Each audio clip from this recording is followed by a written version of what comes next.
All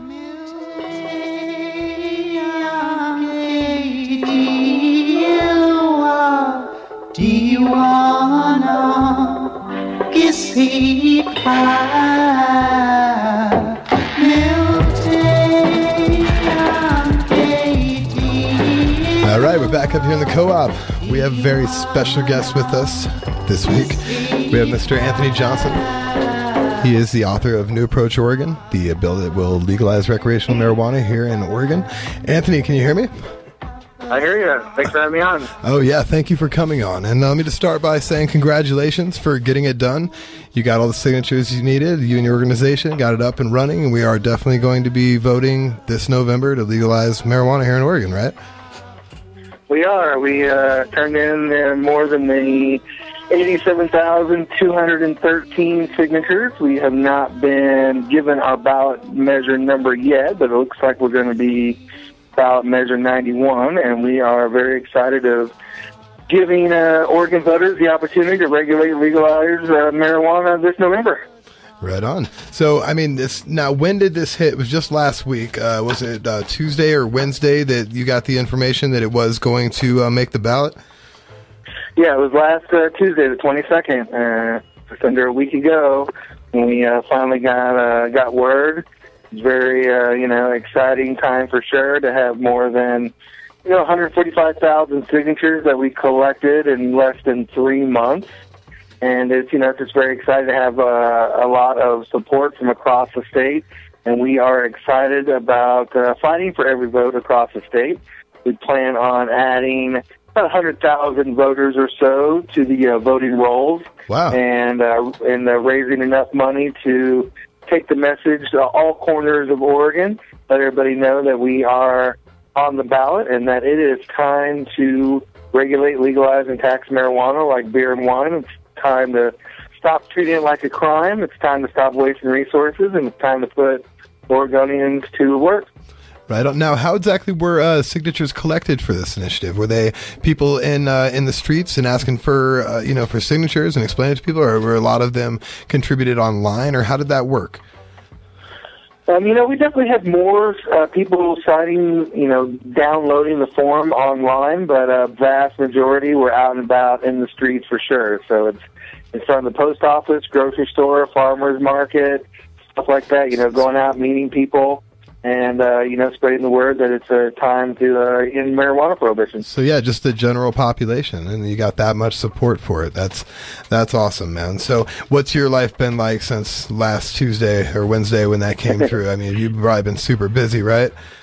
Yeah, it's been a whirlwind tour for sure. A lot of media, interested in the story. We are going to be, the biggest marijuana legalization campaign this November. So, we made the USA Today, LA Times, and, it's definitely been a whirlwind of activity. We've gotten a lot of major endorsements already, and it's full speed ahead to victory in November. And we encourage everybody in Bend to go to newapproachoregon.com, sign up on our Voices page, add your voice. We want to hear your story. And we'll definitely contact you because we want to hear from our supporters who have a good story to tell. So I encourage everybody in your listening area online and on the radio to check us out at newapproachoregon.com. All right. Well, definitely. I would encourage everybody to that, too. Now, tell me, just kind of give me a little layout of the framework of this bill. What exactly does it do? And what are the bigger things that it's going to change that are currently in place? So what are the laws that are currently in place that are going to change with this bill? And in your mind, what are some of the more beneficial aspects of it? Definitely. Yeah, first I want to mention and reassure everyone who has a medical marijuana card that first and foremost, this does not impact the medical marijuana program in any way. And, we state that twice in our measure, and we state it once in the purposes, that a purpose is not to amend or affect the Medical Marijuana Act in any way. And we also mandate that the Oregon Liquor Control Commission that will be regulating the adult use for non-medical consumers that they don't have the jurisdiction of the medical program. That remains under the jurisdiction of the Oregon Health Authority, so we do not touch the Oregon Medical Marijuana Program. and this applies to just adults over the age of 21. It does not increase any criminal penalties for minors. However, we just keep the current law for minors. We don't add any extra felonies or anything like that. We just keep the current law. And for adults over the age of 21, everyone will be able to possess 1 ounce away from home, 8 ounces at home, and you can grow 4 plants per household without any type of card whatsoever. If you want to be a wholesaler, retailer, producer, or processor who sells to the public, then you get a license from the Oregon Liquor Control Commission, who will regulate marijuana similar to how they regulate beer and wine. It's not like liquor with a set number of stores and being sold through state-run stores. They'll regulate marijuana like they do, rogue beer and rogue breweries and local wineries. Okay. And the relatively low barrier of entry, want as many people to enter the regulated market as possible. The licensing fees are $1,250, and you can be vertically integrated if you want. So you can be a producer and a retailer if you so choose, but you don't have to be. You can just be a grower. You can just be a processor. You can just be a retailer. And could you be all four? You could be all four if you so choose. Now, what are going to be what's the criteria in which you must qualify to get one of these licenses, or all of these, or a combination of these licenses? Yeah, good question. Yeah, so the Oregon Liquor Control Commission is going to have, a full year to come up with the rules and regulations. But basically, if you think about if you're somebody who'd be interested in brewing beer, owning a brewery, owning a bar, owning a winery, it'd be, basically the same process except for marijuana. So long as you don't have major dangerous felonies on your record, and you demonstrate that you have the knowledge and expertise in the area, it's really set up to allow Oregon providers, producers, and retailers to really follow in the footsteps of the local microbrewery and winery industries that are really thriving today. Okay, so then basically you just, if you're not a felon and you don't have any reason why they would deny you, basically if you qualify to get your medical marijuana card, right? I mean, to get it's very kind of similar qualifications. If you don't have that problem, you can just pay the $1,000 per application, right? And then you can get it. Are there any other financial obligations you have to have? Do you have to have a certain amount of money in the bank or anything like that to get one of these licenses? No, we don't mandate any type of bonding or a certain amount of the bank. We do not mandate in the measure. I mean, one of the biggest things of the measure is that we want as many people in the regulated market as possible to get licensed, regulated, and taxed, and really bring everybody into the regulated system and allow good cannabis growers, people who are great in retail establishments, to really rise to the top. And so basically, there won't be, a question then that brings up and that we had from one of our guests earlier, the current medical marijuana way that's dispensary 3460 way is set up, is there the proximity laws between facilities. They have to be within 1,000 feet of each other and 1,000 feet of a school and church. Will this have a similar statute to it? Are there going to be any proximity laws between medical marijuana or recreational marijuana facilities and like medical marijuana facilities, or between the schools? Are they going to just have the same regulations that the bars do? So the only additional regulation or the new approach to Oregon measure is you're not going to be able to deliver marijuana within 1,000 feet of a school. Okay. But there will not be regulations about 1,000 feet from any other facility. And the way that we have set up the measure, it's entirely possible that you can be like Colorado, where one cash register is for medical patients, so they don't have to pay a tax, and then another cash register is for non-medical card holders over the age of 21. Okay, well that was one of my next questions, and that's really cool. I mean that seems legit, yeah.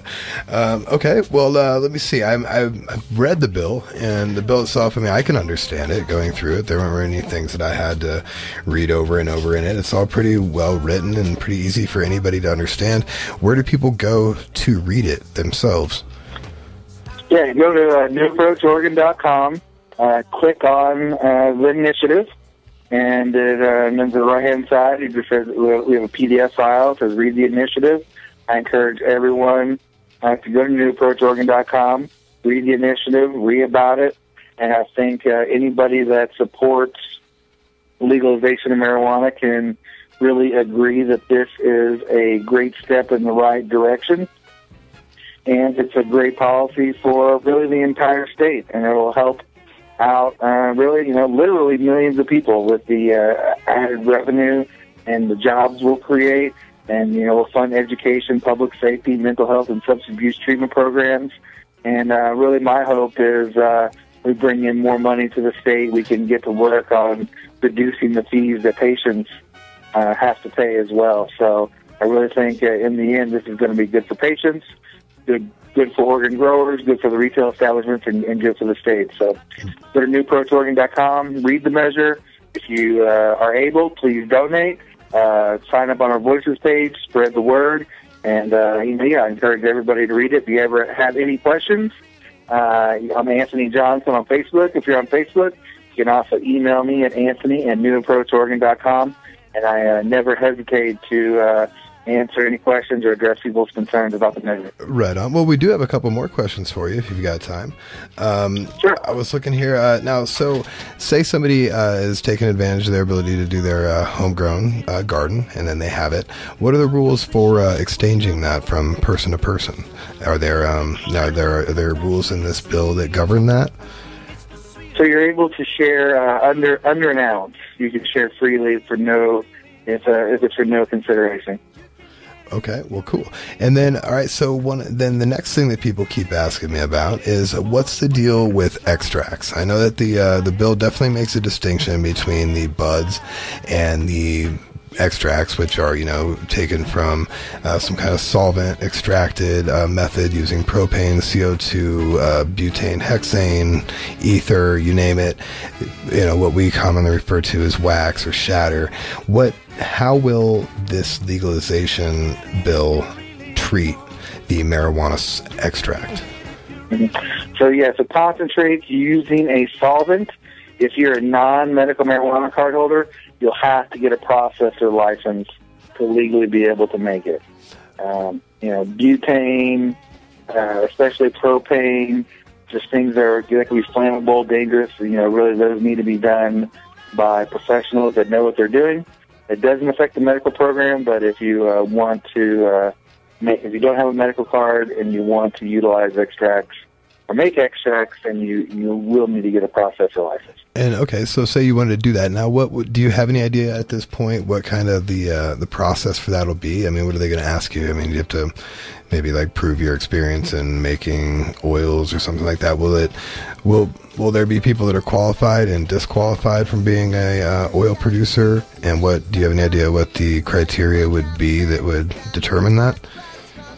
So as far as concentrate processing goes, the Oregon Liquor Control Commission is really going to need to really educate themselves and the state upon that matter, and so they are likely to come up with a commission where they bring people from the industry to learn about it, and they will come up with, they'll spend a year developing the rules and regulations as to how the processors will be regulated. So that will definitely be an ongoing process, and I encourage people, sign up on newapproachoregon.com, get involved, so when the OLCC, starts addressing these issues after passage, that you're informed and that you have expertise in the field, that you're on the short list to be on these committees to really help educate the OLCC as to the safe ways that concentrates can be made. Yeah, I know. So that's something I personally would be interested in, putting my 2 cents in for sure, obviously. But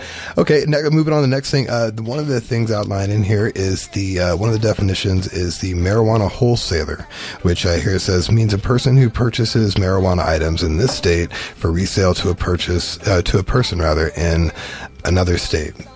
And so that's something that clearly is written into this. So we, as Oregonians going to be able to supply cannabis to other states as they legalize, like Washington, which is our neighbor, or Colorado, which is not too far away? So that is going to take an additional change in state law, and we're probably going to need that change in federal law as well. But, recently when the federal government, or not federal, the United States House, voted to defund the DEA in medical marijuana states, I think that there's some kind of structured import-export kind of system that they might not step in. To basically, expand that to beyond medical, to they're going to allow states to operate their own in their own way, and then an interstate compact will be possible. But the wholesaler, before there's a change in law that way, the wholesaler is really someone who can sell to other wholesalers and to other retailers. Okay. So a production facility could produce. Now, will there be any limits on how much the production facility can produce? We don't set any limits. It's very likely that the OLCC will establish limits on how much property you have and kind of what you seek, and they could but we don't set any limits in our measure.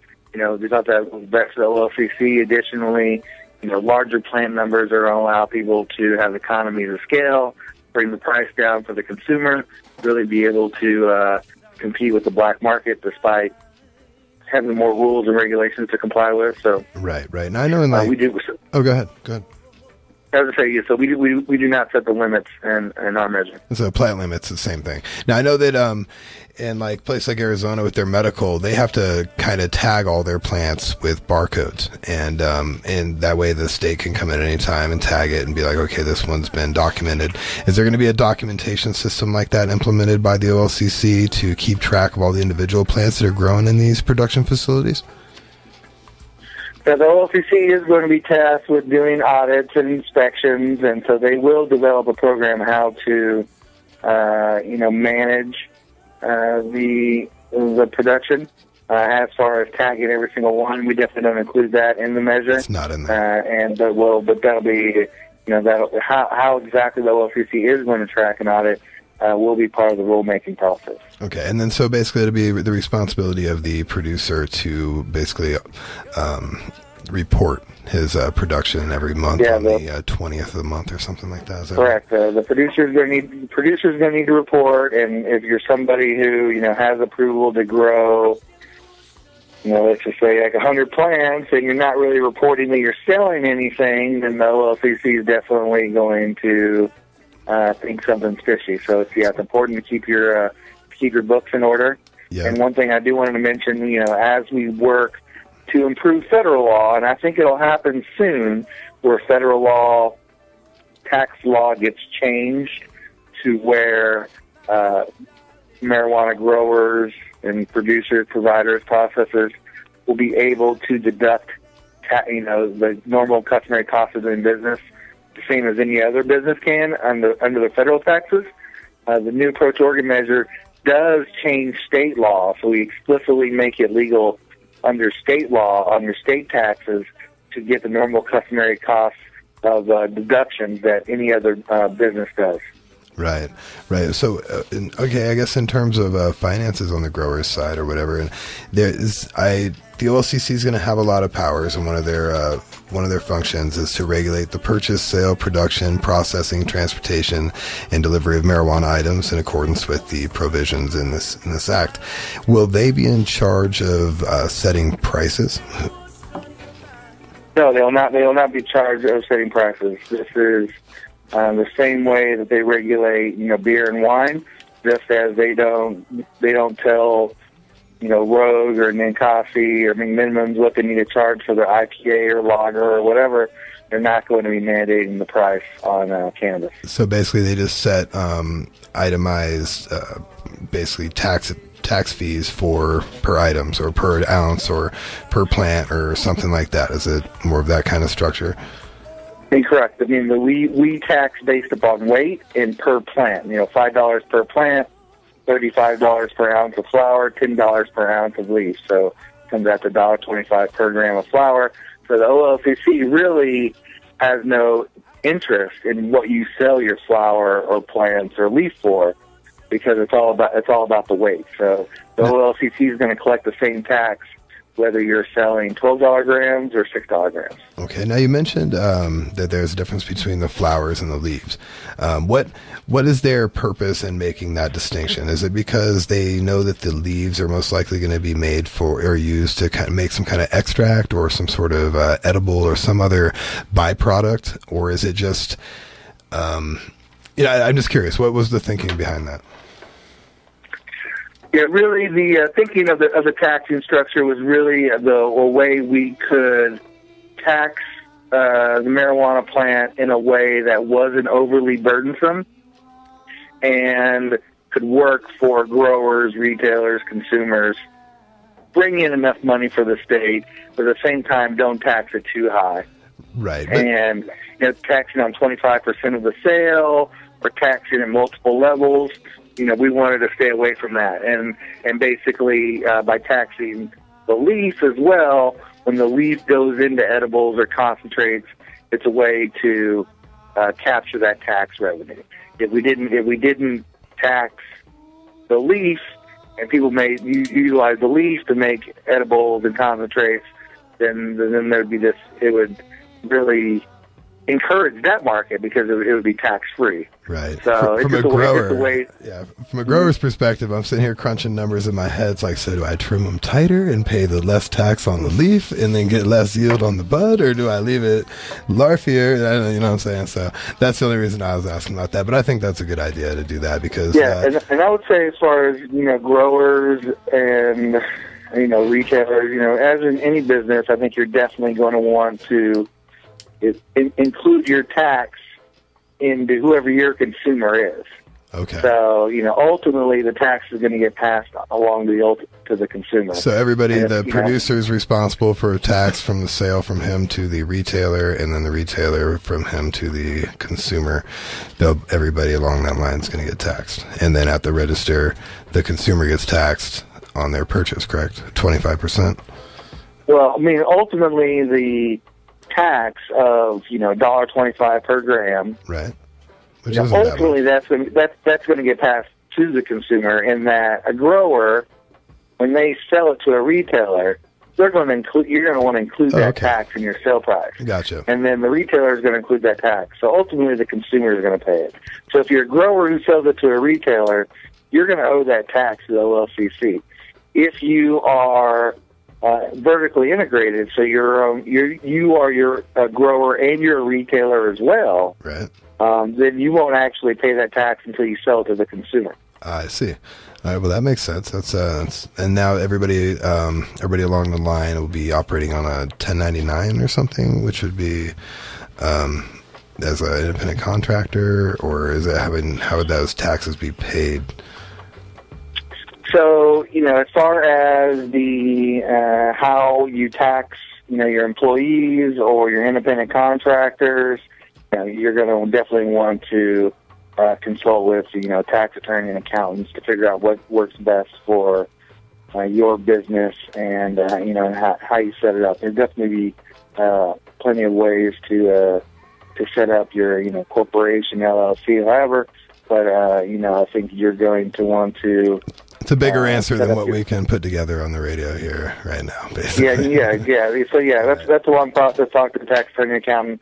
But under state law, particularly, you're going to be able to operate the same as any other business doing the same type of activity. Cool. One last question about the OLCC real quick. One of their other things that they're tasked with here is to investigate and aid in the prosecution of every violation of Oregon statutes relating to marijuana items and cooperate in the prosecution of offenders before any state court of competent jurisdiction. So does that basically mean that they will develop sort of a marijuana task force to carry out that task that they are that they will receive here if this bill gets passed? Yeah, they're not kind of a marijuana task force. It's the same, it's the same language from the alcohol statute. So if somebody is selling marijuana or alcohol to somebody under the age of 21, then the OLCC is going to assist in the prosecution of that by providing their evidence from their sting operation and their witnesses. So they're not going to have a special task force looking to go after people who are out of compliance. However, they will be doing sting operations like was just happened in Colorado, where they try to get people to sell to people under 21, and I thought it was great for the Colorado cannabis industry that nobody agreed to sell to anybody under the age of 21. It's a fail. So don't sell it to anybody under the age of 21. Keep the correct books, and then you won't have to worry about the enforcement provisions. Yeah, just keep it legit and stay with the laws. Well, man, I thank you for staying on so long with us, and I hope that you can come back and answer some more questions as this develops. When are we voting? What's the day that we're going to the ballots? So the last day is November 4th, and ballots will be sent out in the middle of October. So make sure you're registered to vote. Make sure you read about the measure at newapproachoregon.com. And I did want to give a plug for the International Cannabis Business Conference, Sure. which is going to be in Portland, September 13th and 14th. Okay. That's going to be a great opportunity to ask questions about the New Approach Oregon measure. Tom Burns will be there to answer questions about the medical law, as well as some attorneys like Leland Berger and politicians like Peter Buckley and Floyd Brzezinski. And Earl Blumenauer is going to be there, so you can check out more about that at internationalcbc.com. That's a great way to stay up to date with what's going on in the cannabis industry. As far as the New Approach Oregon measure, once again, newapproachoregon.com. We really want to hear from all of our supporters in Bend, and please share your voice, share your story, and please spread the word. Outstanding, man. Well, again, thank you so much for coming on. We look forward to talking to you again here real soon. And again, congratulations, and I can't wait to have legal marijuana here in Oregon. Thanks a lot, Drew. I really appreciate it. Talk to you soon. All right, bud. See ya.